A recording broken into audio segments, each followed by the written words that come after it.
Hello crushers. आज हम पढ़ने वाले हैं एप्लीकेशन ऑफ थर्मल एक्सपेंशन। इसमें आज हम देखेंगे कि किस तरीके से लेंथ चेंज होने के कारण हमारे पास बाई मेटालिक स्ट्रिप काम करती है और कैसे टेम्परेचर में चेंज के साथ मुड़ जाती है, या फिर किस तरीके से लेंथ में चेंज होने के कारण एक सिंपल पेंडुलम का टाइम पीरियड बदल जाता है, या फिर हम ये देखेंगे अगर हमारा स्केल है उसको गर्म कर देंगे तो उससे रीडिंग्स हम लेते हैं वो किस तरीके से चेंज हो जाती है। फिर हम देखेंगे कि लिक्विड्स में किस तरीके से थर्मल एक्सपेंशन होता है और डेंसिटी में किस तरीके से वेरिएशन आता है। मैं हूं आपका दोस्त, मेरा नाम है विक्रांत किरार और अब इस वीडियो को स्टार्ट करते हैं।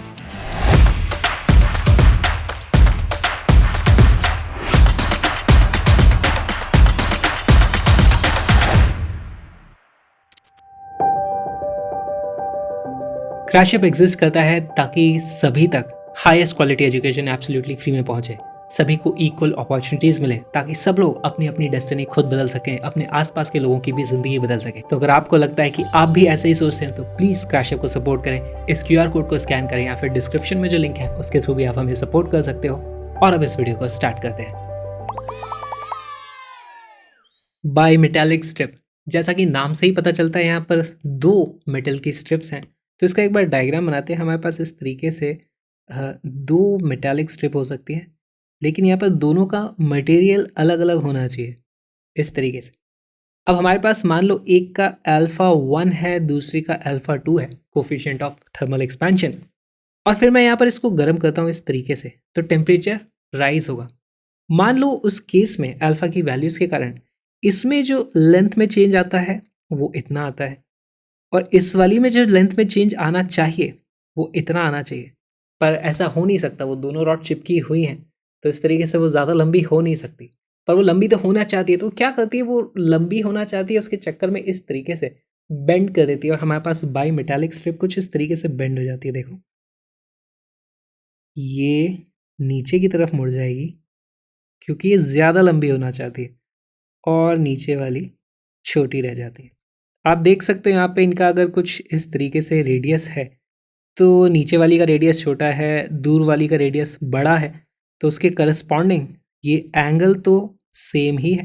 तो हम देखते हैं कि ये वाली लेंथ इसकी ज़्यादा है क्योंकि इसका अल्फ़ा ज़्यादा था।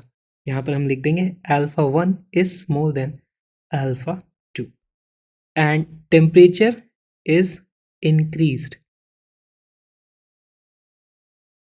इसका उल्टा भी पॉसिबल है। क्या पॉसिबल है कि अगर हम टेम्परेचर कम कर दें, इसको गर्म करने की जगह, मान लो वेदर के चेंज के कारण ये ठंडी हो गई, उस केस में ये वाली जो रॉड है अब वो श्रिंक भी ज़्यादा होना चाहिए, ज़्यादा छोटी होने की कोशिश करेगी, और ये वाली इतनी ही श्रिंक होगी। उस केस में हम देखते हैं कि ये ऊपर की तरफ इस तरीके से मुड़ जाती है।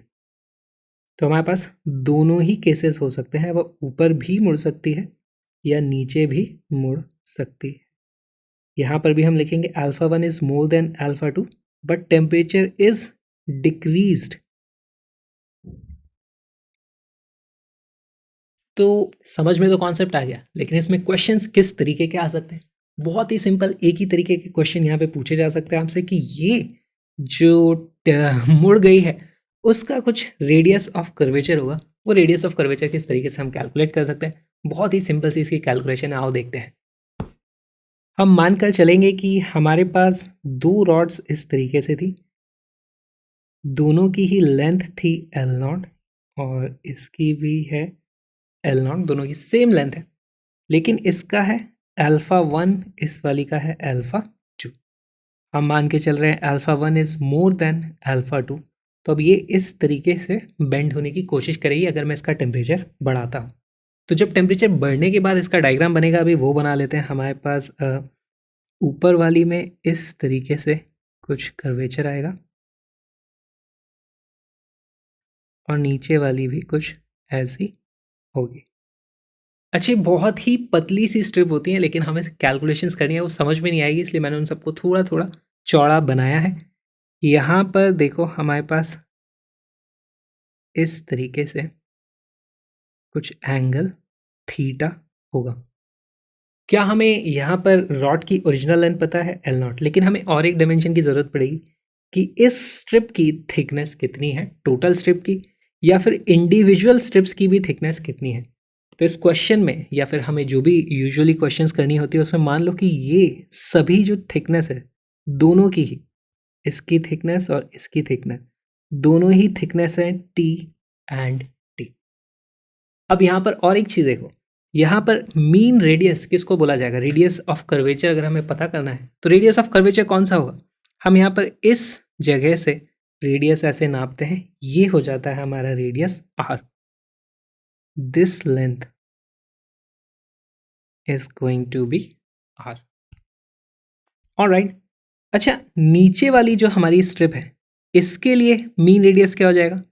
ये वाला, उसको हम क्या लिख सकते हैं? टोटल आर था r minus T by two. इसी तरीके से ऊपर वाली के लिए जो रेडियस हो जाएगा वो हो जाएगा are plus T by two. इसके लिए मीन रेडियस हो जाता है यहाँ पर देखो ये वाला, है ना? इसको हम क्या बोल देंगे? This is r plus T by two. और ये जो ब्लू वाला होगा यहाँ कहीं पे आएगा मीन रेडियस, ये हो जाएगा r minus T by two. और यहाँ पर हम देख सकते हैं दोनों का हमारे पास जो एक्सपेंशन हुआ होगा एल नॉट से वो बढ़ गई होंगी। ऑलराइट, क्या मैं बता सकता हूँ कि इस लाल वाली रॉड की जो एक्चुअल लेंथ है अभी वो कितनी है? वो है उसका रेडियस इनटू ये वाला एंगल थीटा, है ना? आर्क लेंथ क्या होती है? R times angle, r times theta. तो हम लिख सकते हैं r plus T by two multiplied by theta. ये तो हो गई हमारी ये वाली लेंथ। और ये लेंथ किसके बराबर होनी चाहिए? देखो ओरिजिनल लेंथ थी एल नॉट, एल नॉट को हमने इंक्रीज किया, टेम्परेचर से बढ़ा दिया ना, 1 प्लस अल्फा 1 डेल्टा टी, तो वही हमारी इसके बराबर है। तो यहाँ पर मैं इसी को इक्वेट कर देता हूँ, ये हो जाएगा L not into 1 plus alpha 1 delta T. Similarly अब नीचे वाली रॉड के लिए कैलकुलेशन करो। इनिशियली उसकी लेंथ थी एल नॉट, एल नॉट से बढ़ के वो कितनी हो गई? वो हो गई L not into 1 plus alpha 2 delta T. और यही वैल्यू किसके बराबर होगी? इसकी जो बड़ी हुई लेंथ है वो ये वाली लेंथ हो जाएगी, जो हो जाती है R minus T by two times theta. R minus T by two times theta, ये हमारी इक्वेशन नंबर 2, ये है हमारी इक्वेशन नंबर 1। अगर मैं इन दोनों को डिवाइड कर दूं तो हमारे को फटाक से रिलेशन मिल जाएगा, और ये एल नॉट से एल नॉट भी कैंसिल हो जाएगा, थीटा से थीटा भी कैंसिल हो जाएगा। दोनों को चलो डिवाइड कर लेते हैं। 1 डिवाइडेड बाई 2, उससे मुझे मिलता है R plus T by two upon R minus T by two is equal to 1 plus alpha 1 delta T upon 1 plus alpha 2 delta T. देखो यहाँ पर हमें सिर्फ आर की वैल्यू पता करनी है, हमें टी पता होगा, हमें अल्फा 1 पता होगा, हमें डेल्टा टी पता होगा, तभी जा करके हम आर की वैल्यू कैलकुलेट यहाँ से कर सकते हैं। अब देखो यहाँ पर इसको दूसरी तरफ ले जाओ, इसको इस तरफ लेके आ जाओ, तो हमें फिर मल्टीप्लाई करना पड़ेगा। तो देखो मैं मल्टीप्लाई करता हूँ, इसको इससे मल्टीप्लाई करूँगा तो हमारे पास आ जाएगा are plus R alpha 2 delta T plus T by two plus T by two alpha 2 delta T is equal to, इससे मल्टीप्लाई करो, इसको पहले इससे करेंगे, फिर इसी को इससे करेंगे, फिर इसको इससे करेंगे, फिर इसको इससे करेंगे, 4 टर्म्स आने वाली है। यहाँ पर हो जाएगा are plus R alpha 1 delta T minus T by two minus T by two alpha 1 delta T. यहाँ तक सारी कैलकुलेशंस हम सही कर रहे हैं, और अब ज़रूरत पड़ेगी हमें एक अप्रॉक्सीमेशन करने की। क्या अप्रॉक्सीमेशन करोगे? देखो अल्फा की वैल्यू बहुत छोटी होती है और टी की वैल्यू भी बहुत छोटी होती है आर के कंपैरिजन में, तो इसको इन दोनों का जो प्रोडक्ट है उसको हमें इग्नोर करना पड़ेगा।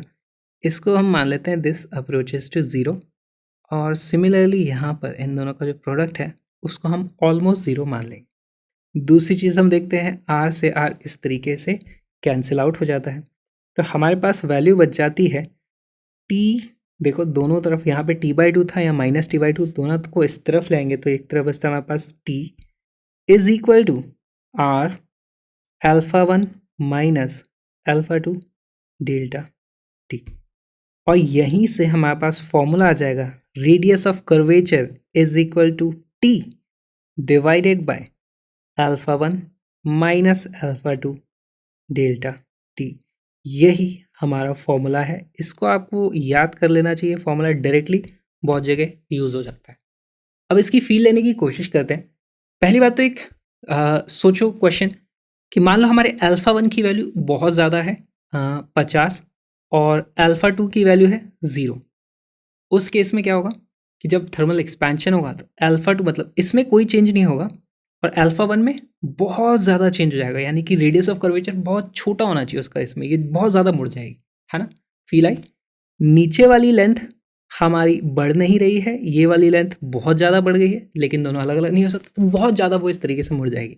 करके देखो, अल्फा 1 की वैल्यू कुछ बड़ी रख दो, इसकी वैल्यू 0 रख दो, तो हमारे पास आर की वैल्यू एक्चुअली यहाँ पर नीचे वैल्यू बढ़ जाएगी, आर की वैल्यू कम हो जाएगी। एक और केस समझते हैं। मान लो हमारा alpha 1 is equal to alpha 2 है। उस केस में क्या होगा, दोनों का ही एक्सपेंशन बराबर होगा क्योंकि दोनों की इनिशियल लेंथ भी बराबर थी। तो उस केस में दोनों बराबरी से बढ़ती चली जाएंगी, उसका कुछ इस तरीके से बेंडिंग ही नहीं होगी, वहाँ पे वो मुड़ेगी ही नहीं। जब वो मुड़ेगी नहीं तो इसका मतलब हम बोल सकते हैं उसका रेडियस ऑफ कर्वेचर इनफाइनाइट पे है या फिर नॉट डिफाइंड। यहाँ पर रखो alpha 1 is equal to alpha 2 रखोगे तो क्या होगा, यहाँ पर अगेन ये बहुत छोटी वैल्यू या फिर 0 आ जाएगा। उस केस में आर की वैल्यू आप इनफाइनाइट या फिर नॉट डिफाइंड बोल सकते हो। तो इस तरीके से हमें फॉर्मूले की फील भी लेनी चाहिए ताकि आप बड़ी आसानी से इसे देख सको। और एक चीज़, अगर इनकी थिकनेस बहुत ज़्यादा हुई, जितनी ज़्यादा थिकनेस होगी उतना कम वो मुड़ेगी, है ना, क्योंकि मोटी चीज़ को मोड़ना मुश्किल होता है। तो जितनी ज़्यादा थिकनेस होगी उतना ज़्यादा रेडियस ऑफ कर्वेचर होगा, है ना, उतना कम मुड़ेगी। तो यहाँ पे थिकनेस बढ़ाओगे तो रेडियस ऑफ कर्वेचर भी बढ़ जाता है। इस तरीके से हमने फील ले ली हमारे फॉर्मूले की। और अब एक प्रीवियस ईयर क्वेश्चन सॉल्व कर लेते हैं फटाक से। A bimetallic strip is formed out of two identical strips, one of copper and other of brass. The coefficient of linear expansion of the two materials are alpha C and alpha B. On heating, the temperature of the strip goes up by delta T and the strip bends to form an arc of radius of curvature R. Then R is, video को pause करो, question को solve करने की कोशिश करो।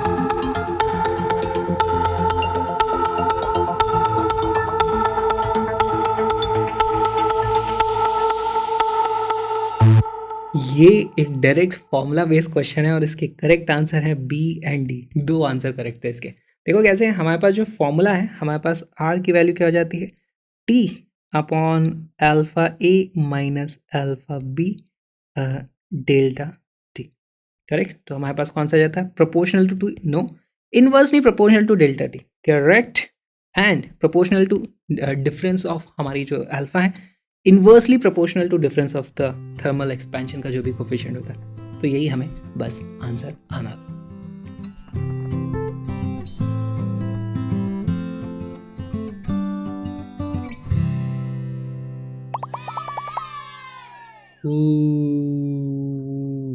ये अगर सस्ता पेंडुलम नहीं होता ना तो शायद मैं हिप्नोटाइज हो जाता। मान लो हमारे पास इस तरीके से एक पेंडुलम है, तो इसका जो टाइम पीरियड होता है, सबसे पहले हम टाइम पीरियड की वैल्यू लिखेंगे। टाइम पीरियड होता है इसका t is equal to 2 under root of L divided by G। Mass का कोई लेना देना नहीं होता यहाँ पर। जितनी ज़्यादा इसकी लेंथ होती है उतना ज़्यादा टाइम पीरियड होता है। तो ये तो हमें समझ में आ गया। और हम थर्मल का चैप्टर पढ़ रहे हैं, थर्मल एक्सपेंशन, तो हमें पता है कि ये जो लेंथ है वो टेम्परेचर के साथ चेंज होगी। टेम्परेचर के साथ लेंथ चेंज होगी तो हमारे इसका टाइम पीरियड भी चेंज हो जाएगा। फील लेने की कोशिश करते हैं। टेम्परेचर बढ़ेगा तो लेंथ बढ़ जाएगी, एक्सपैंड हो जाएगी। लेंथ बढ़ेगी तो टाइम पीरियड बढ़ जाएगा। 1 सेकंड की जगह अब 2 सेकंड लगने लग गए। इसका मतलब पहले पेंडुलम फास्ट इस तरीके से ऑसिलेट कर रहा था, अब बढ़ने के कारण वो धीरे धीरे इस तरीके से ऑसिलेट करेगा। बहुत अच्छे। अगर मैं इसका यूज़ करके घड़ी बना दूँ तो क्या होगा, मान लो 1 मिनट में हम 60 बार ऐसे टिक करते थे, अब 60 की जगह 30 बार ही टिक कर पाएंगे। तो मैं क्या बोलूँगा, मेरे 30 सेकेंड हुए यार, 30 कहाँ गए, खो गए। तो मैं बोलूँगा आई हैव लॉस्ट 30 सेकेंड। इस पर बेस्ड एक क्वेश्चन करेंगे तब आपको डिटेल में समझ में आ जाएगा। पहले कैलकुलेशंस कर लेते हैं। तो हमारे पास टाइम पीरियड की वैल्यू होती है, time period is equal to T not which is equal to 2 under root of L not divided by G। ये है at the temperature of T।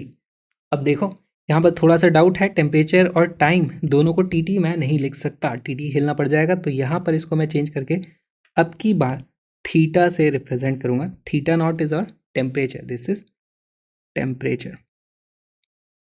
Okay, फिर मैंने इसको गर्म कर दिया, गर्मी आ गई है यहाँ पर, तो हमारा टाइम पीरियड अब हो जाएगा T is equal to 2 pi under root of L divided by G at temperature theta. क्या मुझे कोई रिलेशन पता है?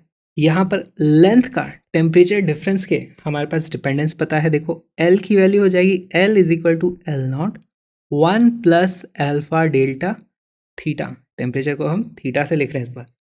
यही चीज़ मैं यहाँ पर रख देता हूँ, तो मेरे पास क्या आ जाता है, T is equal to 2 pi under root of L naught divided by G, और हमारे पास इस तरीके से 1 प्लस एल्फा डेल्टा थीटा। क्या मैं इसी को लिख सकता हूँ 2 pi under root of L not by G multiplied by, इसको मैंने बाहर निकाल दिया, 1 प्लस एल्फा डेल्टा थीटा, इसकी पावर 1/2 लगा दो, सेम चीज़ है। और ये वाली वैल्यू क्या है, ध्यान से देखो, ये तो हमारा ओरिजिनल टाइम पीरियड है। तो क्या मैं लिख सकता हूँ time period T is equal to T not 1 plus alpha delta theta की पावर 1/2। इसको अगर मैं सॉल्व करने जाऊँ तो बड़ी गड़बड़ हो जाएगी, और पूरे के पूरे थर्मल एक्सपेंशन में आप देख ही सकते हो कि हम बहुत ज़्यादा बाइनोमियल अप्रॉक्सीमेशन का यूज़ करते हैं। तो यहाँ पर बाइनोमियल अप्रॉक्सीमेशन कैसे करेंगे, अल्फ़ा की वैल्यू बहुत छोटी होती है, इसकी वैल्यू 1 के कंपैरिजन में बहुत ज़्यादा छोटी है, तो यहाँ पर ये जो पावर होती है ना, वही यहाँ पर आगे आ जाती है, और इसी को मैं अप्रॉक्सीमेटली इक्वल टू लिख सकता हूँ। This is approximately equal to T not 1 plus half alpha delta theta. यहाँ पर हमने क्या यूज़ कर लिया, बाइनोमियल अप्रॉक्सीमेशन। अब यहाँ से आ जाता है T minus T not is equal to T not alpha delta theta divided by 2। अब ये जो टर्म है इसको हम क्या लिखेंगे, ये है देखो time period minus original time period, तो ये हो जाता है हमारा change in time period is equal to T not alpha delta theta divided by 2। बहुत ही इंपॉर्टेंट फॉर्मूला, इसको हम क्या बोलेंगे, this is absolute change in time period, है ना, absolute change in time period. Absolute कर लिया तो क्या रिलेटिव भी निकालें, उसके लिए इस टी नॉट को इधर जा कर के डिवाइड कर देना है और कुछ नहीं करना है, तो हमारे पास आ जाएगा delta T upon T not is equal to alpha delta theta divided by 2। ये क्या कहलाएगा, ये कहलाएगा हमारा relative change in time period, या फिर आप इसको लिख सकते हो fractional change, fractional change in time period. सबने लिख लिया चीज़ें। अब एक काम करते हैं, इसकी और फिर से फील लेने की कोशिश करते हैं। हमारे पास टाइम पीरियड का फॉर्मूला होता है T is equal to 2 pi under root of L divided by G. अगर मैंने टेम्परेचर को बढ़ा दिया, इसका मतलब हमारे पास लेंथ बढ़ जाएगी, इसका मतलब टाइम पीरियड भी बढ़ जाएगा। अब इसको फील लेने की कोशिश करते हैं। मान लो हमने पेंडुलम का यूज़ करके क्लॉक बना दी, और 1 मिनट में वो मान लो 5 बार या 50 बार, या सिंप्लिसिटी के लिए कह लो अभी 60 बार इस तरीके से टू एंड फ्रो मोशन करता है। अब क्योंकि टाइम पीरियड बढ़ गया है ना, तो ओरिजिनली मान लो वो 60 ऑसिलेशंस करता था, अब वो कितने कर रहा है, सिर्फ कर पा रहा है 55 ऑसिलेशन। इसको हम क्या बोलेंगे, समय उतना ही था 1 मिनट, 60 करने दे 55 ही हो पाया, यानी 5 का लॉस हो गया, तो हम बोलेंगे यहाँ पे lost 5 oscillation. Correct, okay. Similarly अगर हमारे पास टेम्परेचर कम होएगा, तो इसका मतलब लेंथ कम हो जाएगी, लेंथ कम हो जाएगी तो टाइम पीरियड भी कम हो जाएगा। टाइम पीरियड कम हो गया। अब देखो, पहले हम करते थे 60 ऑसिलेशंस, अब हम क्या करेंगे, अब हम कर पाएंगे मान लो 66 ऑसिलेशंस कर रहे हैं। तो इसका मतलब मेरे पास एक घड़ी थी, उसको बोला था कि भाई आपको 60 करने, उसने 66 कर लिए, तो हम क्या बोलेंगे, गेन्ड 6 ऑसिलेशन। तो ये ऑसिलेशन है या समय है, कुछ ना कुछ गेन हुआ है। ऑसिलेशन की जगह अगर मैं इसको सेकंड लिख देता है ना, इस तरीके से उसका टाइम बनाता मैं, अगर वो सेकंड होता है 1 सेकंड के बराबर, तो मैं क्या बोलता, इस घड़ी ने 5 सेकंड गेन कर लिए या फिर 6 सेकंड लूज कर लिए। इस तरह की बातें हम कर पाते हैं। और यहाँ पर उस बॉब का जो भी टाइम पीरियड है उसका फर्क ना पड़े, इसलिए देखो हम क्या करते हैं, हम यूज़ करते हैं फ्रैक्शनल चेंज का। तो हमारे पास है delta T divided by T is equal to half alpha delta theta, ये हमारा फॉर्मूला है। लेकिन ये फॉर्मूला अभी हमने कैलकुलेशन करी थी 1 टाइम पीरियड के लिए। अगर मुझसे कोई पूछे कि पूरे दिन भर में आपने कितना टाइम गेन किया, कितने सेकंड आपने लूज किए, तो उसके लिए हम क्या कर देंगे, देखो यहाँ पर हम बोलेंगे कि हमारे दिन भर में यानी कि 24 घंटे में इन 24 आवर, मान लो हमारे पास n ऑसिलेशंस होते थे, है ना, या फिर हमें n टाइम पीरियड्स लगते थे, और हर एक टाइम पीरियड में उतना ही चेंज आया है। कितना चेंज आया है? डेल्टा टी का। लेकिन ऐसे कितने डेल्टा टी ऐड होंगे? जितने टाइम पीरियड थे उतने ही ऐड आएंगे। तो यहाँ पर भी हम देखते हैं कि n से n कट जाता है, हमारे पास रिलेटिव चेंज इन टाइम यही आने वाला है। तो हमारे काम का बस यही एक फॉर्मूला है। याद रखने की चीज़ क्या है? टेम्परेचर बढ़ता है तो टाइम लॉस हो जाता है टाइम का, टेम्परेचर कम होता है तो टाइम गेन हो जाता है। वास्तविकता में टाइम उतना ही होता है, टाइम की जो रीडिंग्स हो रही थी, रीडिंग ज़्यादा हो जाती हैं कम हो जाती हैं, ये एक्चुअली इसका वो मतलब होता है। और इस पे बेस्ड एक क्वेश्चंस करते हैं। A pendulum clock loses 12 seconds a day if temperature is 40 degrees Celsius and gains 4 seconds a day if temperature is 20 degrees Celsius.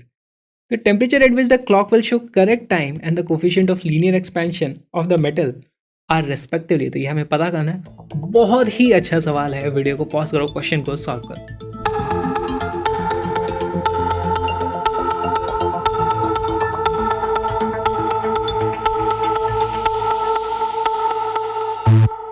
इस क्वेश्चन का करेक्ट आंसर है ए। बहुत अच्छा सवाल है, देखो इसको सॉल्व करते हैं, ध्यान से देखना। हमें बोला गया है कि pendulum clock loses 12 second a day if the temperature is at 40 degree Celsius.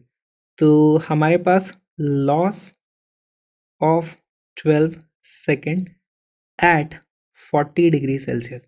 Loss कब होता है? जब हमारे पास टाइम पीरियड बढ़ जाता है ना, जिसको मान लो एक दिन में कितने टाइम पीरियड उसको चाहिए थे, मान लो हमारे पास एक दिन में सेकंड कितने चाहिए होते हैं हमें, 24 इंटू 3600, इतने सेकंड्स कंप्लीट करने थे, इतने नहीं कर पाए, इससे 12 हम कम कर पाए। तो हम बोलेंगे हमारे पास 24 इंटू 3600 सेकेंड होने की बजाय हमें कितने मिले, 24 इंटू 3600 माइनस 12 सेकेंड। हमारा टाइम पीरियड इतना हो गया चेंज होकर के, ये हम समझते हैं यहाँ पर।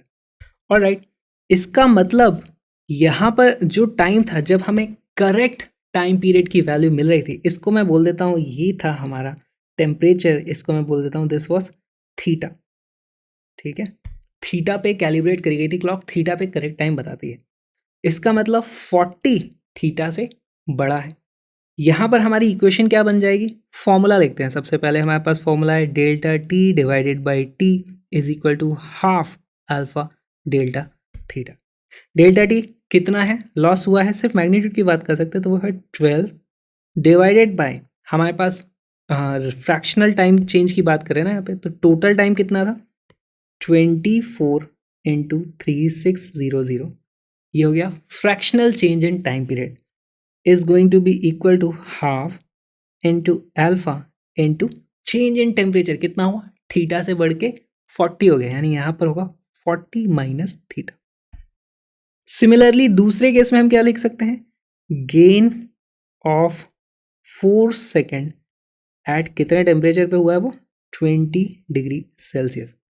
यहाँ पर हमारे पास 24 इंटू 3600 सेकेंड होने चाहिए थे, उसकी जगह बढ़ के होगा हमारे पास 24 इंटू 3600 प्लस 4 सेकेंड।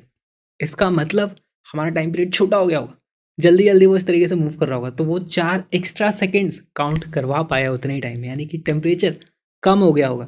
इसका मतलब ये जो 20 डिग्री सेल्सियस है वो थीटा से छोटा है। इस बार हमारा सेम फॉर्मूला जो हम लिखेंगे, इसमें हमारे पास डेल्टा टी बाई टी कितना हो जाएगा, 4 divided by 24 into 3600 is going to be equal to half alpha. Temperature change कितना हो जाएगा, ये हो जाएगा हमारा थीटा माइनस 20। इस तरीके से हम लिखेंगे। या फिर आप इसको अगेन यहाँ पे 20 माइनस थीटा कर देते और यहाँ पे फिर आपको माइनस करना पड़ता है, क्योंकि यहाँ पर गेन और लॉस वाली इक्वेशन है, तो प्लस माइनस आपको इस तरीके से भी आप एडजस्ट कर सकते हो। दोनों तरीके से ही है। हमारे पास दो इक्वेशन आ चुकी हैं। ये थी हमारी इक्वेशन नंबर 1, ये थी हमारी इक्वेशन नंबर 2। सॉल्व कैसे करेंगे, बहुत आसान है। 1 डिवाइडेड बाई 2 कर दो। 1 डिवाइडेड बाई 2, नीचे का डिनोमिनेटर दोनों में कैंसिल हो जाएगा, हाफ दोनों में कैंसिल हो जाएगा, अल्फा दोनों में कैंसिल हो जाएगा। लेफ्ट हैंड साइड पे बचता है हमारे पास 12 divided by 4 is going to be equal to 40 minus theta upon theta minus 20। यहाँ से ये देखो फिर 3 हो गया, तो आ जाता है 3 theta minus 60 is equal to 40 minus theta, या फिर 4 थीटा इज इक्वल टू 100, या फिर theta is equal to 25 degree Celsius, क्योंकि सब कुछ डिग्री सेल्सियस में था।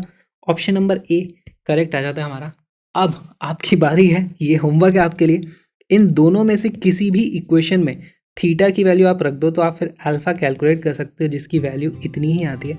ये आपके लिए एक होमवर्क है। एक और पीवाईक्यू देखते हैं।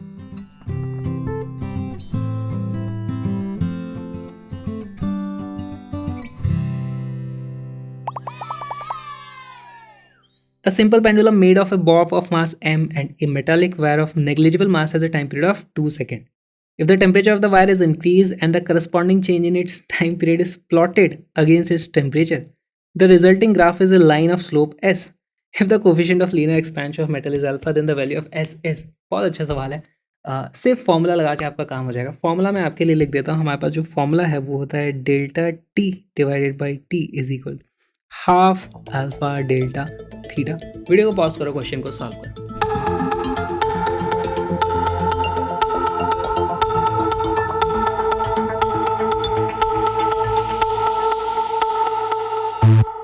इस क्वेश्चन का करेक्ट आंसर है सी।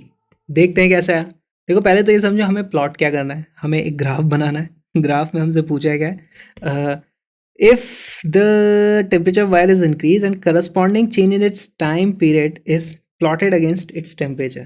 तो हमारे पास इस तरफ टेम्परेचर, यानी टेम्परेचर को हम लिखेंगे थीटा, इस तरफ है हमारे पास चेंज इन टाइम पीरियड। अच्छा, चेंज इन टाइम पीरियड है, okay. Change in time period है तो इसको एक्चुअली मैं सिर्फ टाइम पीरियड भी लिख सकता हूँ, क्योंकि चेंज इन टाइम पीरियड और टाइम पीरियड और ग्राफ वैसे ही आने वाला है, खाली हमारी इनिशियल वैल्यूज चेंज हो जाती है। ऐसे क्यों कर रहे हैं हम, क्योंकि उससे हमारा स्लोप चेंज नहीं होता है ना, सिर्फ इनिशियल वैल्यू चेंज हो जाएगी। इस तरीके से लाइन्स आ सकती थी। अब यहाँ पर आप देखोगे हमें पता क्या करना है, स्लोप। स्लोप क्या हो जाएगा, delta T divided by delta theta, हमें ये पता करना है। फॉर्मूला हमारे पास यहाँ पर है ही सही। यहाँ से हमारे पास आ जाता है delta T upon delta theta is equal to half alpha into T. यहाँ पर टी क्या है, टाइम पीरियड, और टाइम पीरियड की वैल्यू कितनी दी हुई है, 2 सेकेंड, तो इसकी वैल्यू हो जाती है हाफ अल्फा 2, यानी कि अल्फा, उसमें ऑप्शन नंबर सी हमारा आंसर आ जाता है।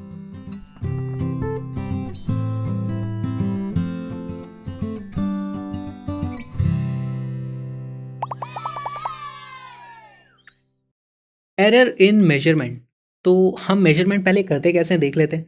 मान लो हमें इस तरीके से एक रॉड है, उसका मेजरमेंट लेना है, तो यहाँ पर मैं पहले एक इस तरीके से स्केल लेके आऊँगा। ये रहा हमारा स्केल, जो रॉड से थोड़ा बड़ा होगा। यहाँ पर होगा हमारे पास 0, यहाँ पर 1, यहाँ पर 2, 3, 4, 5, 6, 7, 8, 9 एंड सो ऑन। अब यहाँ पर मैं गर्म करूँगा, लेकिन इस बार मैं ऑब्जेक्ट को गर्म नहीं करूँगा, इस बार मैं हमारे स्केल को गर्म कर दूँगा। अच्छा देखो, मैंने स्केल को गर्म कर दिया। स्केल का कुछ अल्फा है, अल्फा एस। अगर मैं स्केल को गर्म करूँगा तो क्या होगा, स्केल लंबा हो जाएगा इस तरीके से, और हमारी सारी रीडिंग 1, 2, 3, 4, 5, 6, 7, 8 इस तरीके से रीडिंग्स भी सब इस तरफ शिफ्ट होती जा रही हैं। तो अब मैं इस गरम स्केल से अगर मैं नापूं, देखो पहले जो रीडिंग मुझे 7 मिलती थी, अब वो 6 मिल रही है। रॉड में लेंथ में कोई चेंज नहीं हुआ है ना, हमने सिर्फ स्केल को गर्म किया था। स्केल लंबा हो गया तो हमें लगेगा रॉड छोटी हो गई। तो अब हमें अगर एक्चुअल ट्रू वैल्यू पता करनी है मेजर्ड वैल्यू से, हमें मेजर्ड वैल्यू छोटी हो गई तो मेजर्ड वैल्यू को किसी फैक्टर से मल्टीप्लाई करना पड़ेगा। True value is equal to measured value into something, और वो समथिंग क्या होता है वो भी मैं बता देता हूँ, 1 प्लस अल्फा डेल्टा टी। यही होना है क्योंकि हमारा यही तो चैप्टर चल रहा है। लेकिन ये फॉर्मूला कैसा है, आप इसको डिराइव कर लेते हैं। सबसे पहले तो यहाँ पर लिख लेते हैं only scale is heated, object is not heated, heating only scale. अच्छा, ट्रू वैल्यू को क्या बोला जाएगा, यहाँ पर ट्रू वैल्यू या फिर इसको मैं लिख दूं टीवी इज इक्वल टू, इसकी जो ओरिजिनल लेंथ है मान लो वो थी हमारे पास एल नॉट, तो एल नॉट डिवाइडेड बाय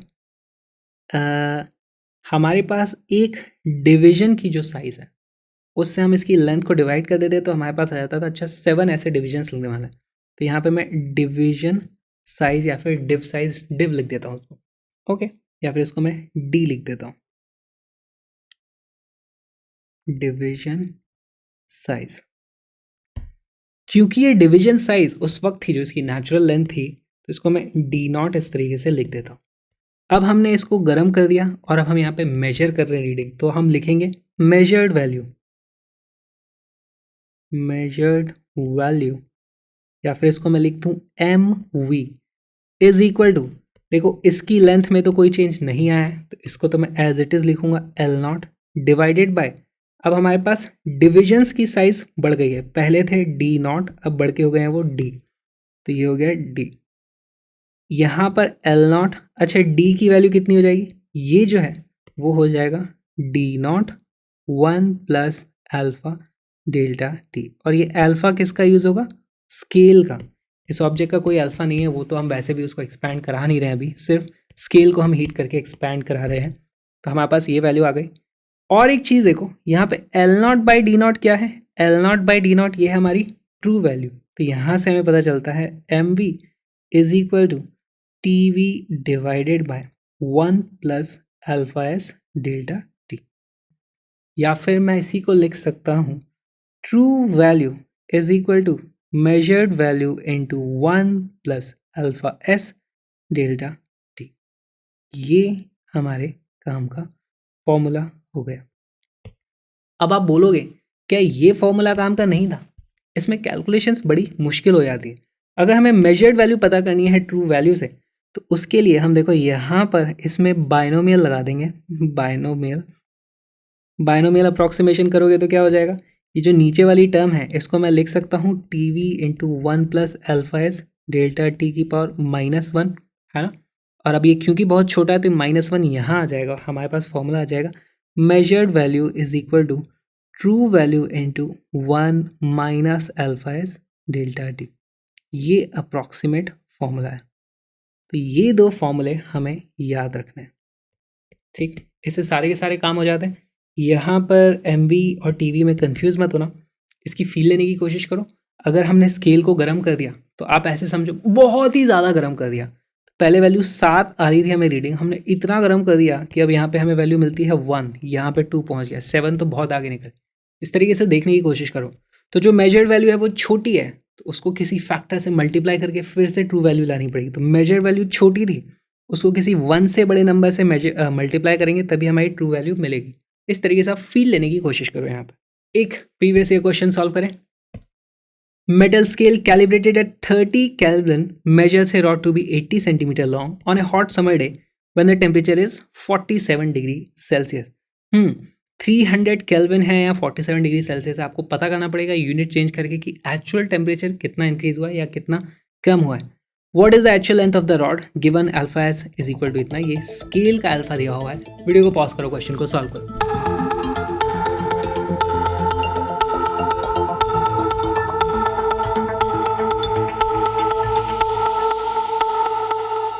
इस क्वेश्चन का करेक्ट आंसर है 80.02 सेंटीमीटर। कैसे आया, सॉल्व करने की कोशिश करते हैं। देखो हमारे पास सबसे पहली चीज़ तो ये 300 केल्विन जो है उसको मैं कन्वर्ट कर लूँगा तो हो जाता है हमारे 27 डिग्री सेल्सियस। यहाँ से हमने इसको हीट किया है तो हमें वैल्यू मिलती है कितनी, 47 डिग्री सेल्सियस का। हमारे पास डेल्टा टी जो आ गया है वो है 20 डिग्री सेल्सियस। यहाँ तक हम सबको सब कुछ समझ में आ गया। अच्छा, हमने स्केल को गर्म किया है तो स्केल लंबा हो गया हो, तो लंबा हो गया, उसके बाद जो रीडिंग आ रही है वो ली है हमने, तो वो एक्चुअली रीडिंग कम आई होगी ट्रू वैल्यू से, है ना। तो ट्रू वैल्यू मेजर्ड वैल्यू से थोड़ी सी बड़ी आने वाली है। हमारे पास फॉर्मूला भी है, true value is equal to measured value into 1 plus alpha of scale delta T. बस सीधे सीधे फॉर्मूला लगा देना है। ट्रू वैल्यू हमसे पूछी थी, मेजर्ड वैल्यू है हमारी 80 सेंटीमीटर, 1 प्लस अल्फा एस की वैल्यू है 1.25 इंटू 10⁻⁻5 इंटू 20। तो ये कितना आ जाता है 80 इंटू 1 प्लस 1.25, तो ये हो जाता है 12.5 इंटू 2 कितना हो जाता है 25 इंटू 10⁻⁻5। या फिर इसको मैं लिख सकता हूँ 80 प्लस 80 इंटू 25 कितना होता है 80 इंटू 25, 8 इंटू 25 हो जाता है 200, तो हो जाएगा 2000 into 10⁻⁻5 which is equal to 80 plus 10.02 which is equal to 80.02 centimetre. यही हमारा आंसर है। अब देखते हैं जब स्केल और ऑब्जेक्ट दोनों को ही हम गर्म करेंगे।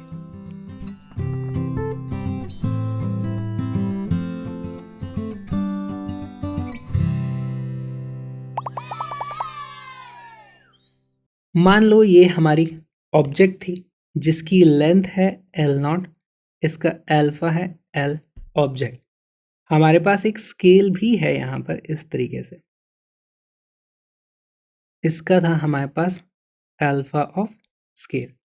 फिर हमने रॉड को गर्म किया और स्केल को भी गर्म किया, तो रॉड हमारी गर्म होकर के मान लो इस तरीके से थोड़ी सी गर्म हो गई, ठीक।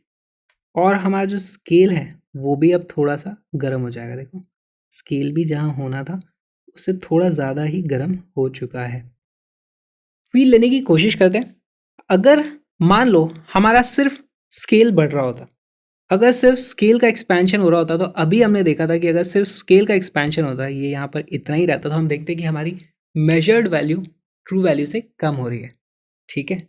मेजर्ड वैल्यू स्केल के कारण measured value is less than true value.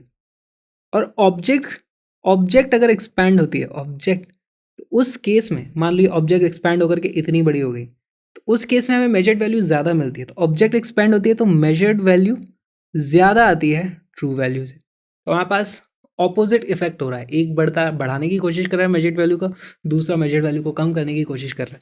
और होना भी चाहिए। देखो अल्फा नॉट और अल्फा एस, ये दोनों ऑब्जेक्ट और स्केल के अल्फा अगर बराबर हो जाएं तो दोनों बराबरी से आगे बढ़ेंगे और हमारे पास रिलेटिवली उन दोनों की साइज सेम हो जाएगी। और उस केस में हम देखते हैं कि measured value is equal to हमारी ट्रू वैल्यू हो जाती है।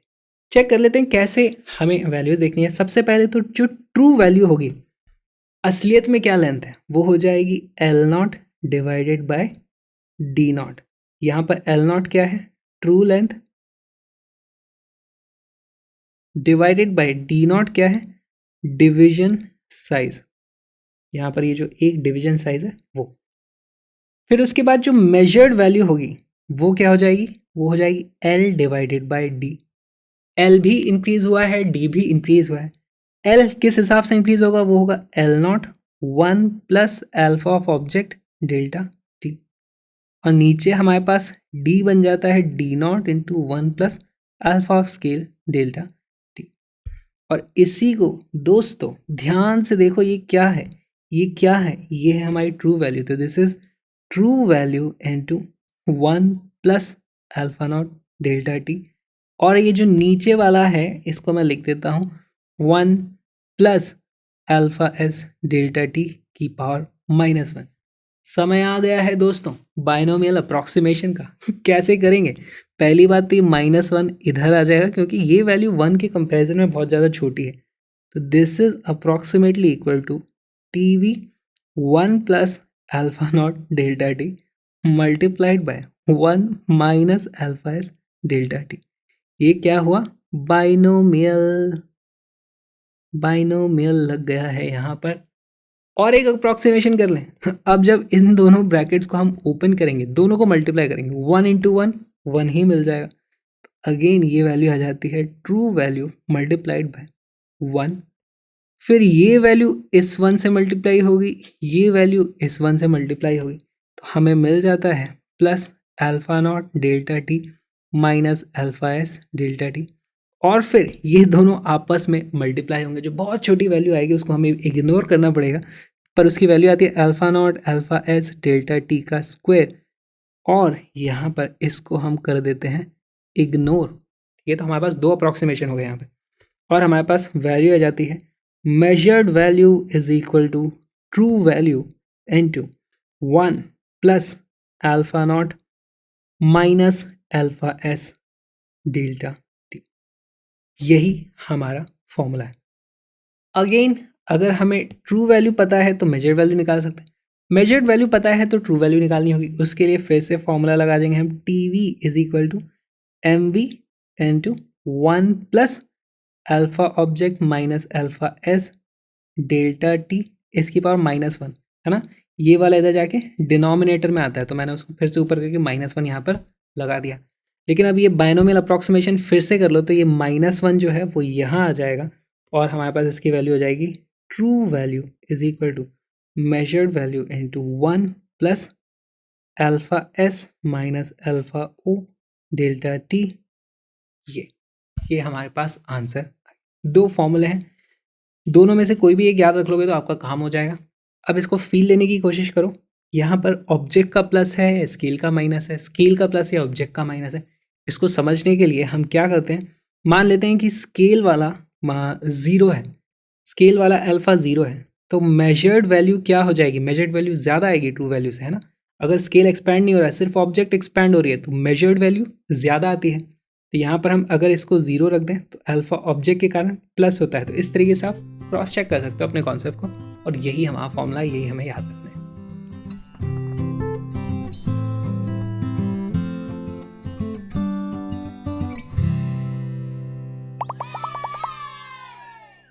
थर्मल एक्सपेंशन ऑफ लिक्विड्स बहुत ही इंटरेस्टिंग टॉपिक है।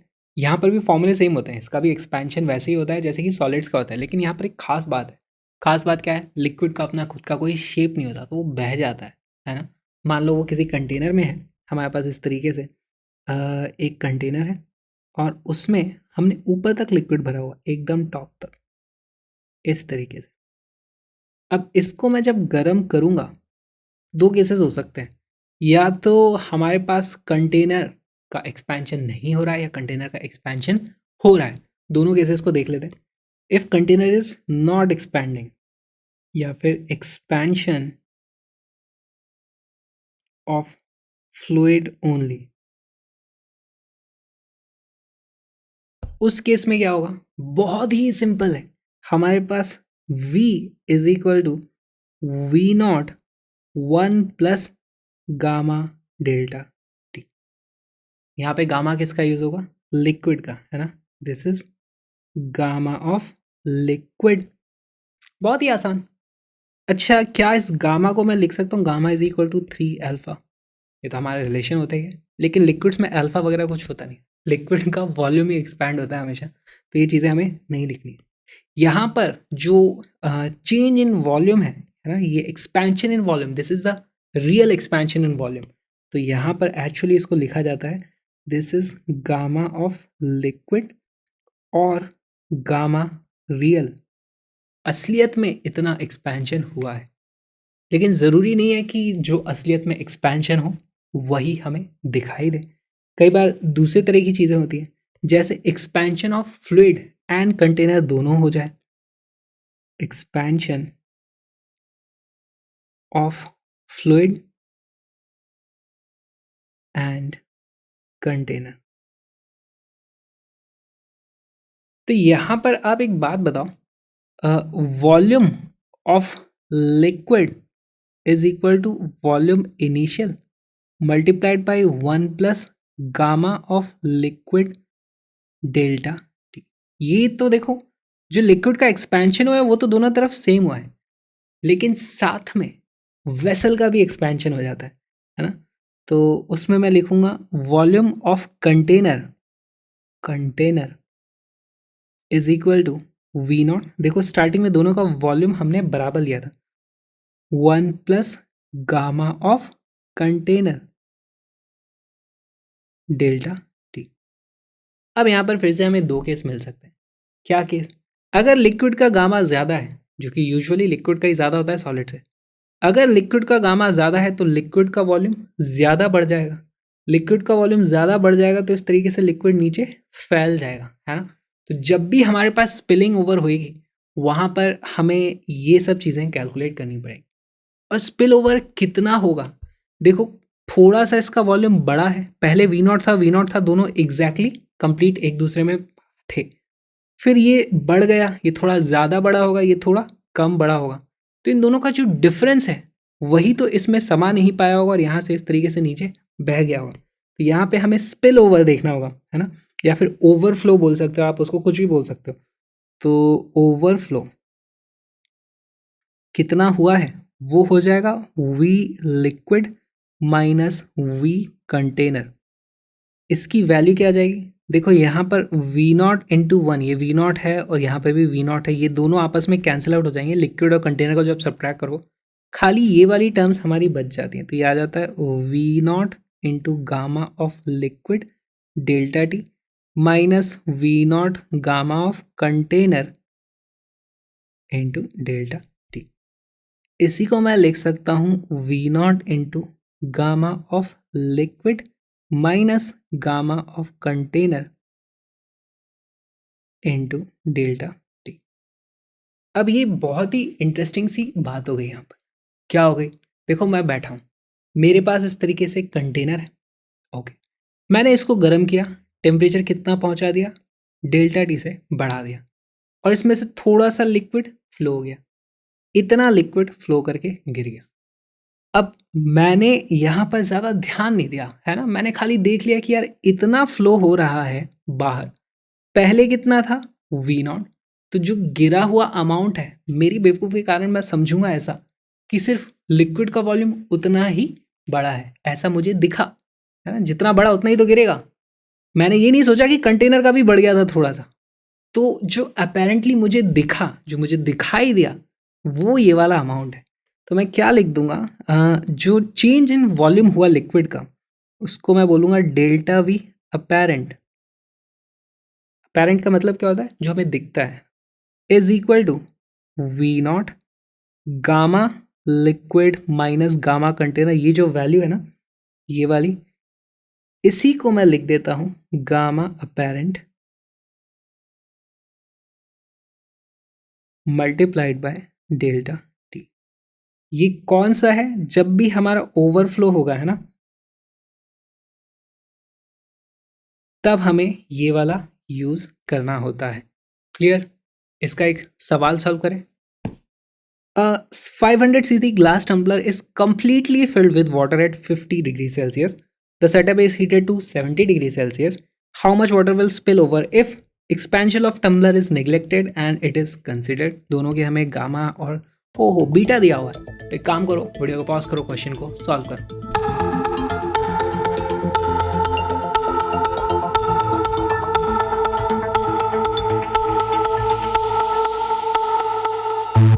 इस क्वेश्चन के पहले पार्ट का आंसर है 6 cc, दूसरे पार्ट का आंसर है 5.7 cc।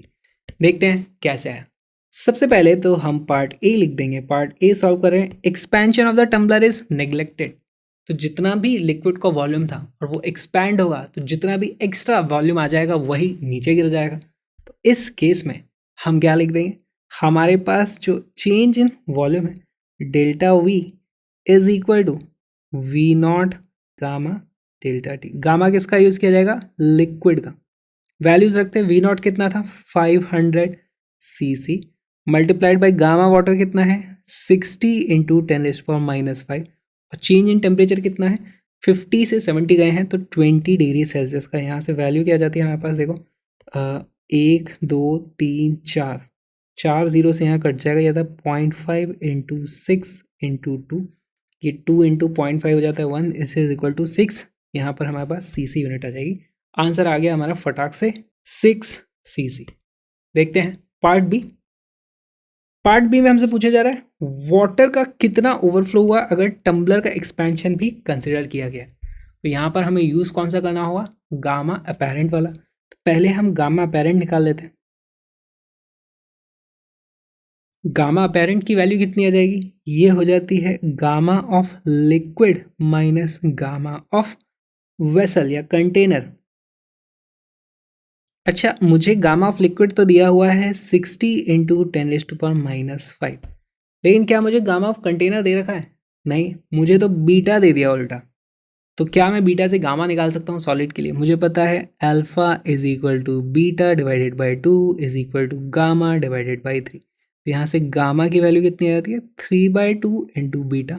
हमारे केस में वैल्यू आ जाती है 3/2 into 2 into 10⁻⁻5 which is equal to 3 into 10⁻⁻5।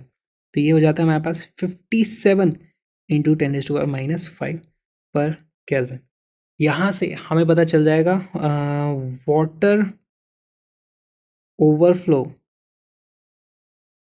Phloem is equal to V0 into gamma apparent into delta T which is equal to, इसकी वैल्यू आ जाती है V0 था हमारे पास 500 cc multiplied by 57 into 10⁻⁻5, multiply करो आप इसको 20 से और ये वैल्यू आ जाएगी। जब हमारे पास यहाँ 60 था तो 6 आया था, 57 पे हमारे पास सेम कैलकुलेशन है तो आ जाता है 5.7 cc।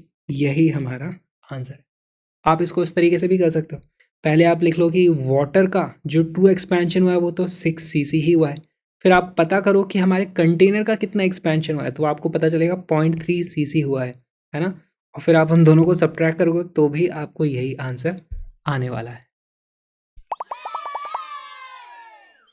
लिक्विड्स के थर्मल एक्सपेंशन में और एक तरीके का क्वेश्चन आपसे पूछा जा सकता है जो कि एक्चुअली थर्मोमीटर जैसा ही है। हमारे पास ऐसा बोल दिया जाएगा कि ये एक हमारे पास नीचे बीकर है जो एकदम इस तरीके से पूरा इसका बल्ब भरा हुआ है, और उसके बाद हमारे पास यहाँ पर इस तरीके से कुछ क्रॉस सेक्शन एरिया है, एरिया इज इक्वल टू ए, और इसको फिर हम कर देते हैं गर्म। तो यहाँ पर हमारे पास लिक्विड एक्सपैंड होकर के हाइट h तक आ जाता है। तो वो हाइट h कितना आएगा, यहाँ पे अगेन हमें सेम चीज़ करनी है। पिछली बार क्या हो रहा था, हमारे पास जो सेम चीज़ होती थी जिसमें हमारे पास थोड़ा सा वाटर ओवरफ्लो होके नीचे गिर जाता था। नीचे कितना गिरता था, गामा अपेरेंट का हम यूज़ करते थे क्योंकि वेसल भी बड़ी हो रही है साथ में। और इस बार वो लिक्विड बस नीचे गिरने की बजाय यहाँ पर इकट्ठा हो जाएगा। इस cross section area multiplied by height करोगे तो वो चीज़ आ जानी चाहिए। यहाँ पर हम क्या लिख देंगे, V0 into gamma apparent into delta T. ये क्या है हमारा एक्सेस वाटर या फिर लिक्विड, एक्सेस लिक्विड, और इसकी वैल्यू होनी चाहिए A इंटू एच के बराबर। अब यहाँ पर कुछ लोगों को डाउट आएगा, अरे ये जो एरिया है ये तो इसी वेसल का बना हुआ है, और अगर वेसल एक्सपैंड हो रही है तो ये एरिया भी थोड़ा सा तो एक्सपैंड होना ही चाहिए, बिल्कुल होना चाहिए। तो यहाँ पे आप वो वैल्यू भी यूज़ कर सकते हो। तो यहाँ पे हमें एक्चुअली यूज़ करना पड़ेगा, एरिया भी तो बढ़ेगा। तो यहाँ पे हम लिखेंगे एरिया इंटू A0 मान लो था, A0 into 1 plus beta delta T, area का कोफिशिएंट बीटा होता है, इंटू एच। अच्छा, हमने एरिया में एक्सपेंशन को तो कंसिडर कर लिया, और दूसरी चीज़ क्या है, यहाँ पर ये जो हाइट तक लिक्विड गया, मान लो यहाँ तक हाइट पे गया है।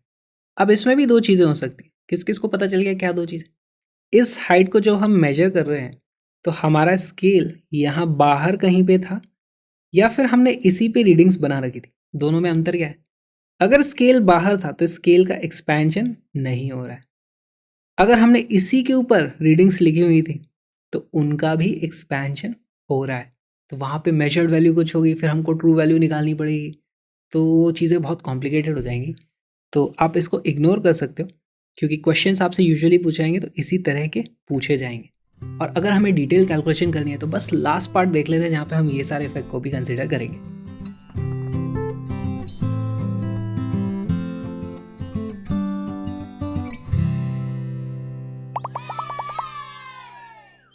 इस प्रॉब्लम को समझने के लिए बहुत ही अच्छा डायग्राम बनाने की हमें ज़रूरत है। तो एक नीट एंड क्लीन डायग्राम बनाओ। यहाँ पर हमारे पास इस तरीके से एक टम्बलर है, उसमें लिक्विड यहाँ तक भरा हुआ है। हमारे पास दो तरीके के स्केल हम रखेंगे। एक स्केल है जो इससे थोड़ा दूरी पर है, ये गर्म नहीं होगा, ये हमें हमेशा ट्रू वैल्यू मेजर करके देने वाला है। तो यहाँ पर मैं इस तरीके से लिखता हूँ, ये मुझे मिलती है हाइट h। फिर जब मैं इसको गर्म कर देता हूँ तो मुझे मिलती है h not, sorry h dash. ठीक, दीज आर ट्रू वैल्यूज। और दूसरी तरफ मैंने यहाँ पर ही चिपका रखा है स्केल, इस तरीके से ग्रेजुएशन कर रखे हैं। आपने देखे होंगे बीकर्स वगैरह में होते हैं, है ना। यहाँ पर मैं जो भी रीडिंग लूँगा उसमें एरर हो सकती है क्योंकि बीकर भी एक्सपैंड हो रहा है। तो यहाँ पर मुझे इनिशियली जो वैल्यू मिली थी वो तो h के ही बराबर होगी। ठीक है, मान रहे कि यहाँ पर पहले तो h ही था क्योंकि गर्म नहीं किया हुआ था, तब तो सेम ही था ना सब कुछ। फिर जब मैंने इसको बढ़ा दिया तो वो वैल्यू बढ़ के हो गई है L। This is the measured value जिसमें एरर होगा। ओके, यहाँ पर हमारे पास इनिशियली कुछ वॉल्यूम थी V नॉट, इसका इनिशियली कुछ एरिया था A नॉट था हमारे पास एरिया इनिशियल, सारी इनिशियल वैल्यू। तो हमारे पास पहली इक्वेशन क्या आ जाएगी, V naught is equal to A naught into H naught. इसको भी नॉट कर दो, इनिशियल वाली सारी वैल्यूज एच नॉट है। ठीक, ये आ गई हमारी इक्वेशन नंबर 1। फिर हमने उसको गर्म कर दिया डेल्टा टी से। तो लिक्विड का जो वॉल्यूम है उसमें वास्तविक चेंज कितना हो जाएगा, या जो हमारी वैल्यू है वो बढ़ के कितनी हो जाएगी, वो हो जाएगी V not into 1 plus gamma of liquid. कौन सा ही गामा रियल है, अपेरेंट वाला नहीं है, इंटू डेल्टा टी। इसकी वैल्यू किसके बराबर होनी चाहिए, पहली बात तो हमारा एरिया बढ़ गया है, एरिया इंटू हाइट हमारी वॉल्यूम होती है। एरिया डेफिनेटली दोनों केस में सेम है ना, इस केस में हाइट अलग होगी, इस केस में हाइट अलग होगी, एरिया तो दोनों के लिए सेम है। तो एरिया की वैल्यू कितनी है, A naught into 1 plus beta of solid into delta T. Okay, multiplied by height. Height एक बार मैं यहाँ पर लेता हूँ तो एच डैश मिलती है मुझे, एच डैश, इससे हम एच डैश पता कर सकते हैं। और सेम चीज बराबर होगी दूसरे वाले केस में। यहां पर अगर मैं देखूं तो यहां पर A naught into 1 plus beta solid into delta T into L. अब एक बात बताओ, ये एल में एरर है ना, क्योंकि यहां पर एच डैश और एल की वैल्यू अलग अलग आ रही है। क्या आप लोगों को ये चीज समझ में आई, इनिशियली दोनों के लेवल सेम थे, यहाँ पे एच नॉट था, यहाँ पे एच नॉट था, फिर फ्लूइड का लेवल राइज हुआ तो इसमें रीडिंग आती है एच डैश, यहाँ पे रीडिंग एच डैश नहीं आएगी है, क्योंकि ये एक्सपैंड कर गया है। तो L is less then H dash, जो मेजर्ड वैल्यू है वो ट्रू वैल्यू से छोटी होती है क्योंकि स्केल बड़ा हो रहा है। इस चीज को ध्यान से समझो, यहाँ पे लिखो L is equal to measured value which is less than true value, क्योंकि स्केल एक्सपैंड हो गया है, स्केल हैज एक्सपैंडेड। और ये जो ट्रू वैल्यू है, ट्रू वैल्यू कितनी थी, यहां पर मिलती है ना हमें ट्रू वैल्यू, ये स्केल तो ट्रू वैल्यू दिखा रहा हमेशा, इसकी वैल्यू एच डैश के बराबर है। तो मेजर्ड वैल्यू और ट्रू वैल्यू के बीच का हमें एक रिलेशन पता है। क्या पता है हमें, measured value is equal to true value. Measured value true value से कम होती है ना। समझो, स्केल बड़ा हो गया तो मेजर्ड वैल्यू कम आएगी ट्रू वैल्यू से, तो मेजर्ड वैल्यू ट्रू वैल्यू से कम होगी तो यहाँ पे 1 माइनस एल्फा डेल्टा टी हो जाएगा। अल्फा किसका लगता है, अल्फा लगता है स्केल का, तो यहाँ पे हम अल्फा लगाएंगे सॉलिड का, और वैसे भी लिक्विड का कोई अल्फा होता नहीं है। मेजर्ड वैल्यू क्या है हमारी, एल, यहाँ पे भी लिखा हुआ है measured value is L. L is equal to true value कितनी है हमारी, H dash, L is equal to H dash 1 minus alpha S delta T. और ये जो हमने लिखा था एल, वो गलत लिखा हुआ था। क्यों गलत लिखा हुआ था, फिर से समझाता हूँ। देखो, ये वाली टर्म दोनों में सेम है, ये है एक्चुअल एरिया, उसको मैं करूँगा एक्चुअल हाइट से मल्टीप्लाई, तो मुझे एक्चुअल वॉल्यूम मिलती है लिक्विड की बढ़ी हुई, है ना। तो एच डैश से मल्टीप्लाई करने वाली बात सही है, एल से मल्टीप्लाई करने वाली बात गलत है। यहाँ से एल की वैल्यू आपको हटानी पड़ेगी, यहाँ पर आपको एच डैश ही रखना पड़ेगा। यहाँ पर एच डैश ही रखोगे, पर एच डैश की वैल्यू आप रख सकते हो। यहाँ से हमें मिलता है H dash is equal to L into 1 plus alpha S delta T. Approximation है तो ये आप यहाँ पे रख सकते हो। ये वाली वैल्यू रख दोगे तो आपको मिल जाएगा L into 1 plus alpha S delta T. Okay, तो ये हमारा फॉर्मूला आ चुका है। यहाँ पर फिर से इसको समझ लेते हैं। मैं इन चीज़ों को कुछ को हाईलाइट कर देता हूँ ताकि कन्फ्यूजन ना हो। ये है हमारा एक्सपैंडेड वॉल्यूम, ये है हमारा एरिया ऑफ द बेस, जो यहाँ पर भी ये है, यहाँ पर भी ये है, करेक्ट। और हमारे पास हाइट एक जगह है, ये एच डैश, और ये दोनों वैल्यूज बराबर हैं। अगेन ये थी हमारी measured value on expanding scale, expanding scale. Measured value हमेशा होती है true value into 1 minus alpha S delta T. इस तरीके से आप किसी भी तरीके का क्वेश्चन अब आप सॉल्व कर सकते हो अगर आपको ये कॉन्सेप्ट क्लियर है। एक होती है ट्रू वैल्यूज, एक होती है मेजर्ड वैल्यू। मेजर्ड वैल्यू भी एक्सपैंड कर रही होती है। ज़्यादा कॉम्प्लिकेटेड सवाल वैसे पूछे नहीं जाते हैं। किस तरीके के सवाल पूछे जाते हैं, एक प्रीवियस ईयर क्वेश्चन सॉल्व कर लेते हैं।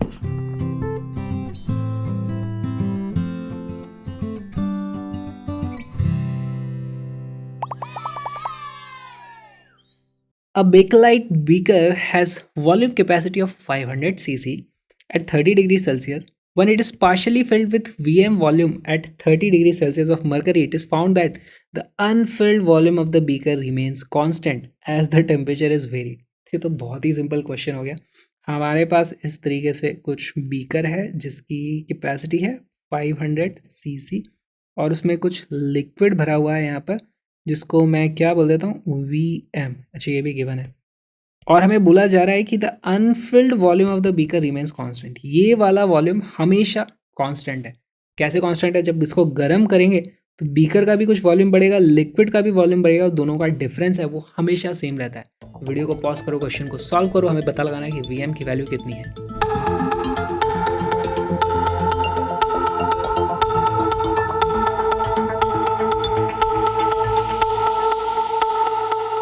इस क्वेश्चन का करेक्ट आंसर है 20 cc।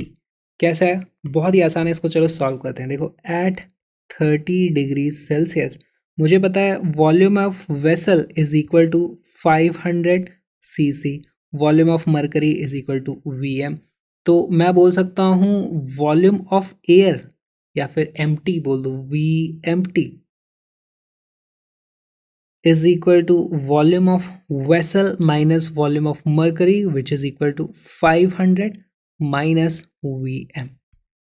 अच्छा, यही वॉल्यूम जब हमारा टेम्परेचर बढ़ा देंगे तब भी इतना ही रहना चाहिए। तो Vmt की हमारे पास एक और वैल्यू आ जाती है, वो हो जाती है 500 into 1 plus gamma of solid into delta T minus Vm into gamma of liquid into delta T. हमने दोनों के ही वॉल्यूम बढ़ा दिए। वेसल का वॉल्यूम बढ़ के इतना हो जाएगा, मरकरी का वॉल्यूम बढ़ के इतना हो जाएगा। यहाँ पर हमारे पास आप देखोगे कि वैल्यू जाती है 500 minus Vm is equal to 500 plus 500 into gamma solid into delta T minus Vm minus Vm gamma of liquid delta T. ध्यान से देखोगे तो ये Vm माइनस से Vm कट जाएगा, 500 से 500 कट जाएगा। हमारे पास एक सिंपल सी इक्वेशन आ जाएगी, 500 gamma S delta T is equal to Vm gamma liquid delta T. ध्यान से देखोगे तो डेल्टा टी से डेल्टा टी कट जाएगा। हमारे पास Vm की वैल्यू आ जाती है 500 gamma solid upon gamma liquid, which is equal to कितना है? 500 गामा ऑफ सॉलिड कितना है? 6 इंटू 10⁻⁻⁻⁶, और गामा ऑफ लिक्विड है 1.5 इंटू 10⁻⁻4 है, तो उसको मैं -6 इंटू 100 लिख देता हूँ। यहाँ पे 1.5 से कट जाता है 4 टाइम्स, 100 से ये 100 कट जाता है, 10⁻6 से 10⁻6 कट जाता है, 5 इंटू 4 वैल्यू आ जाती है which is equal to 20 cc में हम कैलकुलेशन कर रहे थे। 20 cc is the correct answer.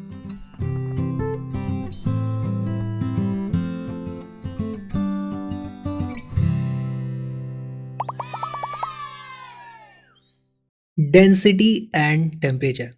पहले तो देख लेते हैं डेंसिटी होती क्या है। डेंसिटी को हम लिखते हैं density is equal to mass per unit volume. अब मैं अगर किसी चीज़ को गर्म करूँगा तो उसका वॉल्यूम एक्सपैंड हो जाता है, मास में कोई चेंज नहीं होता। वॉल्यूम एक्सपैंड हो रहा है, मास उतना ही है, तो यानी कि डेंसिटी कम हो जाएगी। बस इसी की कैलकुलेशन हमें करनी होती है। तो देखो हम लिख सकते हैं density original is equal to mass upon volume original. फिर डेंसिटी हमारी बढ़ जाएगी, density is equal to mass upon volume हो जाएगा। वॉल्यूम बढ़ करके कितना हो जाएगा, V not 1 plus gamma delta T. Okay, यहां से ध्यान से देखो M upon V naught, M upon V naught, क्या मैं इसको रो नॉट लिख सकता हूँ? तो इसी की वैल्यू हो जाती है rho naught divided by 1 plus gamma delta T. या फिर मैं लिख सकता हूँ density is equal to rho naught 1 plus gamma delta T की पावर -1।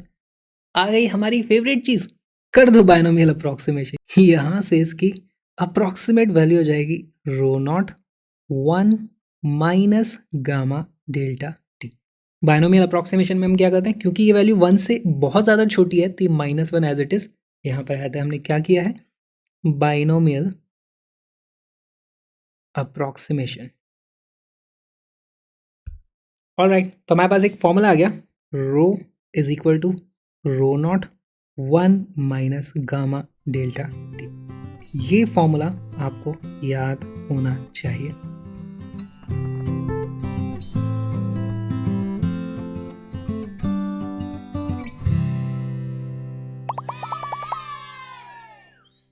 हमारे पास इस तरीके से, जो हम मान लो जूस पीते हैं कोई सा, तो इस तरीके से एक जूस है, जूस का ग्लास है और उसमें तैर रही है एक बर्फ की क्यूब, इस तरीके से।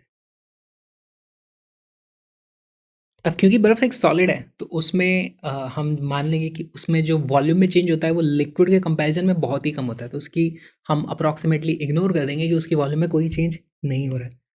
अगर टेम्परेचर बढ़ेगा लिक्विड का तो यानी कि उसकी डेंसिटी कम हो जाएगी। डेंसिटी कम होने से क्या हो जाएगा, अच्छा इस बर्फ़ का मैं अगर फ्री बॉडी डायग्राम बनाना चाहूँ तो ये रही मेरी बर्फ़, उस पे नीचे की तरफ लग रहा था mg, लेकिन वो नीचे नहीं आ रही थी, क्यों? क्योंकि उसके ऊपर ऊपर की तरफ लग रहा था FB। कौन सा है? बॉयंट फोर्स है, बॉयंट फोर्स FB। कितना होता है FB?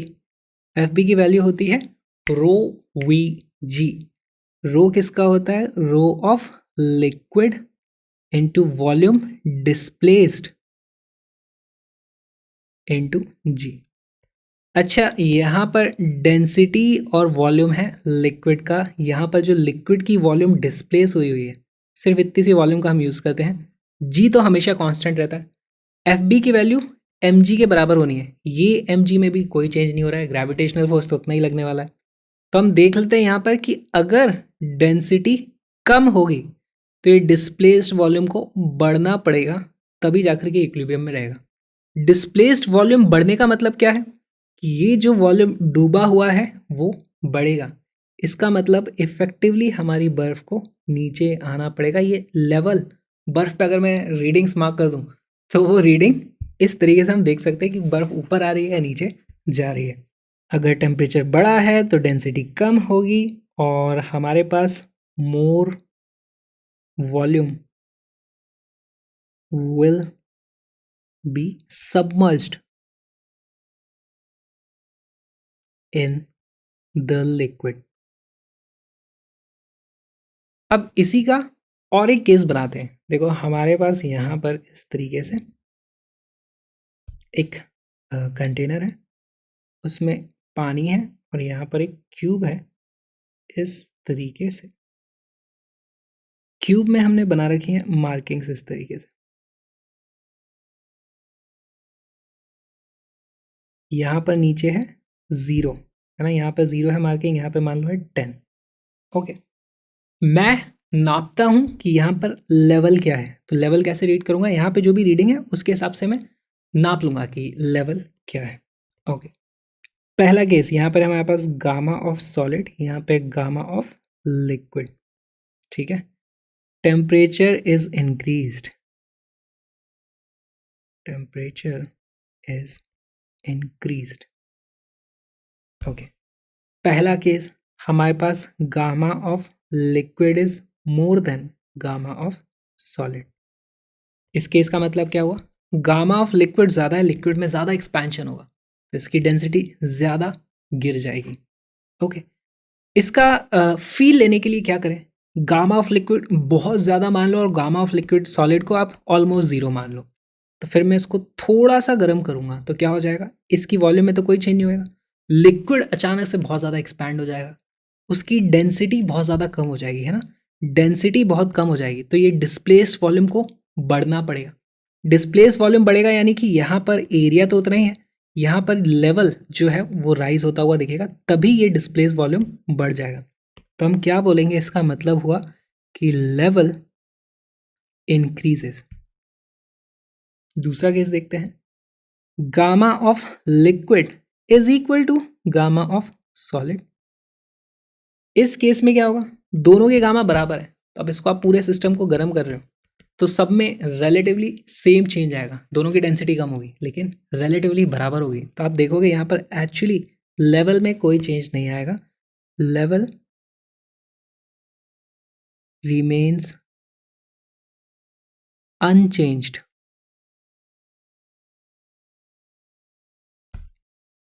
और तीसरा केस क्या हो सकता है, तीसरा केस हो जाएगा gamma of liquid is less then gamma of solid. Feel लेने की कोशिश करते हैं, गामा ऑफ सॉलिड बहुत बड़ा कर दो इनफाइनाइट और गामा ऑफ लिक्विड को कर दो 0, तभी हम इसकी फील ले पाएंगे। गामा ऑफ लिक्विड 0 है ऑलमोस्ट मान लिया, तो उस केस में लिक्विड की डेंसिटी में कोई चेंज नहीं आ रहा। ओके, यहां पर हमारे पास अगर लिक्विड की डेंसिटी में कोई चेंज नहीं आ रहा तो डिस्प्लेस्ड वॉल्यूम उतना ही रहेगा। क्यों रहेगा, देखो बहुत ध्यान से समझना, इसका मास तो है mg, बॉयंट फोर्स बराबर रहने वाला है, यानी ये वाली वैल्यू उतनी ही रहने वाली है। लिक्विड की डेंसिटी में कोई चेंज नहीं आ रहा है तो डिस्प्लेस्ड वॉल्यूम में भी कोई चेंज नहीं आएगा, तो इतना ही डिस्प्लेस्ड वॉल्यूम अभी है, बाद में भी इतना ही रहेगा। लेकिन क्या सॉलिड एक्सपैंड हुआ है, यस, सॉलिड तो बहुत ज़्यादा एक्सपैंड हुआ है, तो सॉलिड एक्चुअली एक्सपैंड होके ऐसा हो जाएगा मान लो, है ना, मतलब ओवरऑल ऐसे बड़ा होगा, लेकिन आप देखोगे कि डिस्प्लेस्ड वॉल्यूम उतना ही था और हमारे पास जो यहाँ पे 0 था और यहाँ पे 10 था, अब ये 0 यहीं पे था, मान लो पहले 5 आ रहा था, अब ये बढ़ करके ऐसा हो गया 10 यहाँ पहुँच चुका है, तो यहाँ पर लेवल क्या दिखाई देगा, 2 या 3, ऐसी कोई 5 से छोटी वैल्यू दिखाई देगी, तो हम क्या बोलेंगे, लेवल नीचे आ गया, है ना, तो इसको हम बोलेंगे लेवल डिक्रीजेस। ये लेवल कौन सा लेवल है, ऑन सॉलिड क्यूब। कौन सा लेवल है, on solid cube. Special case लिख ही देते हैं, gamma of liquid is equal to 0, इसका मतलब density of liquid is equal to constant, इसका मतलब हमारे पास डिस्प्लेस्ड वॉल्यूम में कोई चेंज नहीं आता, V displaced is equal to constant, जो अभी मैंने आपको समझाया। एक क्वेश्चन सॉल्व करते हैं।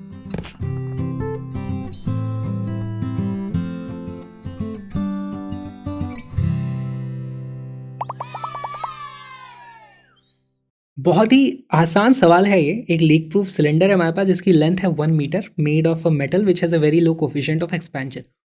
ऐसे सवाल आते हैं हमारे केस में जिसमें मेटल वेटल ज़्यादा एक्सपैंड नहीं कर रहे होते, एक ही चीज़ को एक्सपैंड कराते हैं ना, नहीं तो क्वेश्चन इतना बड़ा हो जाएगा, उसको आप उस लिमिटेड टाइम में सॉल्व नहीं कर पाओगे, तो घबराने की ज़रूरत नहीं है, कॉन्सेप्ट्स हमें सारे पता होने चाहिए। अच्छा, वो फ्लोट कर रहा है vertically in water at 0 degree Celsius. तो इसका डायग्राम बनाते हैं। हमारे पास इस तरीके से वो फ्लोट कर रहा है, और किस तरीके से फ्लोट कर रहा है कि उसका सरफेस के ऊपर 20 सेंटीमीटर ही है।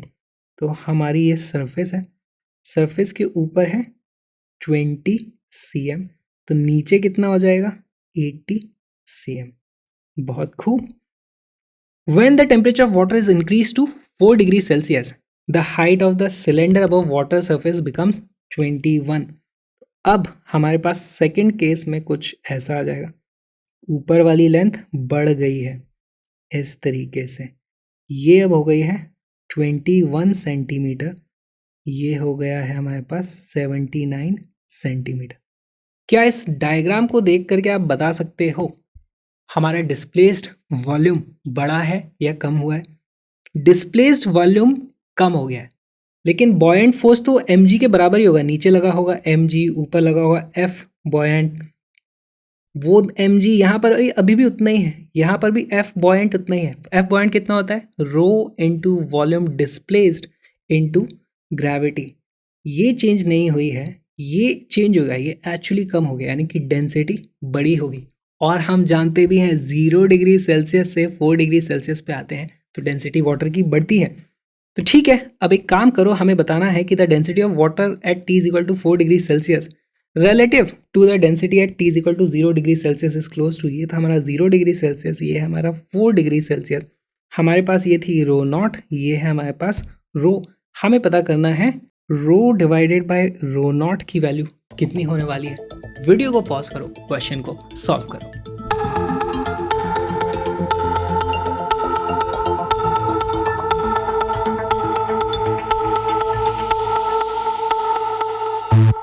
इस क्वेश्चन का करेक्ट आंसर है ऑप्शन नंबर बी। कैसे आया देखो, हमें पता क्या करना है, रो अपॉन रो नॉट। तो यहाँ पे आप वो थर्मल एक्सपेंशन वाला फॉर्मूला नहीं यूज़ कर पाओगे, क्योंकि हमें गामा वगैरह की वैल्यू नहीं दी हुई है। यहाँ पे हमें दिमाग लगाना पड़ेगा। कैसे लगाएंगे? देखो, दोनों ही केसेस में एक चीज़ तो पक्की है कि इसके ऊपर जितना mg फोर्स लगा है वो दोनों में बराबर था। बॉयंट फोर्स दोनों में बराबर रहा होगा। बॉयंट फोर्स में डेंसिटी का काम आता है, तो हम लिख देंगे केस 1 में और केस 2 में f बॉयंट की वैल्यू बराबर थी। पहले था वो इसका मान लो कुछ एरिया रहा होगा, तो एरिया मल्टीप्लाइड बाय 80 सेंटीमीटर, तो मैं उसको 80 सेंटीमीटर ही लिख देता हूँ।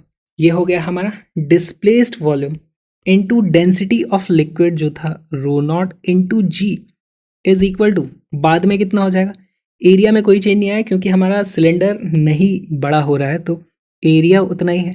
इस बार हाइट हो गई है 79 मल्टीप्लाइड बाय डेंसिटी हो गई है रो, और जी एज इट इज। एरिया से एरिया कैंसिल, जी से जी कैंसिल, हमारे पास सीधे सीधे आ जाता है। हमें क्या पता करना था, rho upon rho naught is equal to, ये आ जाता है 80/79।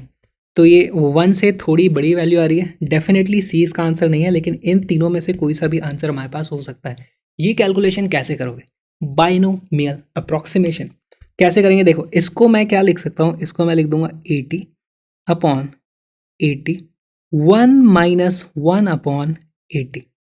यहाँ पर आप देखो, यहाँ पे क्या हो जाता है, ये तो 80 हो जाएगा, 80 - 1, ये 79 हमारे पास डिनोमिनेटर की वैल्यू अभी भी आ रही थी। तो यहाँ पे देखो 80 से 80 इस तरीके से कट जाएगा, हमारे पास वैल्यू आ जाती है जो हमें पता करनी है, वो होती है 1 - 1/80 इसकी पावर -1। बाइनोमियल अप्रॉक्सीमेशन लगाओ यहाँ पे, अप्रॉक्सीमेटली इक्वल टू, ये -1 यहाँ चला जाएगा, इसकी वैल्यू आ जाती है 1 + 1/80। अब इसको कैसे सॉल्व करोगे यार? ये हो जाता है 1 प्लस, अच्छा 1/8 की वैल्यू कितनी होती है? 100/8 की वैल्यू कितनी होती है? 100/8 होता है हमारा 12.5, तो 1/8 हो जाएगा 0.125, है ना। 1/8 होता है 0.125, तो ये 1/80 है तो हो जाएगा 0.0125, तो ये हो जाएगा 1 + 0.0125 which is equal to 1.0125, which is closest to option number B. Application of thermal expansion पसंद आया तो कुछ तड़कती भड़कती आग लगाओ यार, यहाँ पे एक्सपैंड कर दो हमारे इस QR कोड को स्कैन कर करके, है ना। और प्लीज़ डोनेट करो, प्लीज़ सपोर्ट करो क्रैशअप को। हम मिलेंगे अगले वीडियो में, प्लीज़ मेरी हेल्प करो ताकि मैं ऐसे वीडियोस और बना पाऊँ। बड़ा मज़ा आएगा, मिलेंगे नेक्स्ट वीडियो में।